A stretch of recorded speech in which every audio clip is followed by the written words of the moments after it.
চা খাওয়া কমপ্লিট করে আমরা আবার বেরিয়ে পড়েছি।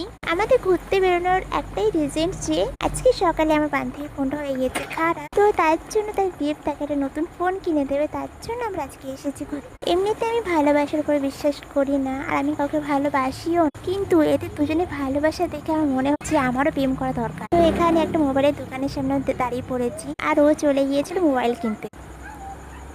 এখানে আমার বান্ধবী বলছিল যে ওর বয়ফ্রেন্ডকে কেমন দেখে। ওইদিকে জিজুর ফোন কিনা হয়ে গিয়েছে, তো আমরা এখন আবার বেরিয়ে পড়বো। আমার বান্ধবীর বয়ফ্রেন্ডের আমার বান্ধবীর প্রতি এত ভালোবাসা দেখে যে আমার মনে হচ্ছে যে আমি ফালতুই ছেলেদের ঘৃণা করতাম, সন্দেহ করতাম, আর ছেলেদের থেকে দূরে থাকতাম। যাই হোক, আমার বান্ধবীর বয়ফ্রেন্ড তো অনেক কেয়ারিং, আর ওরা খুব তাড়াতাড়ি বিয়েও করে নেবে। সামনে আমাদের উচ্চ মাধ্যমিক, সো উচ্চ মাধ্যমিকের পরে ওরা বিয়ে করবে।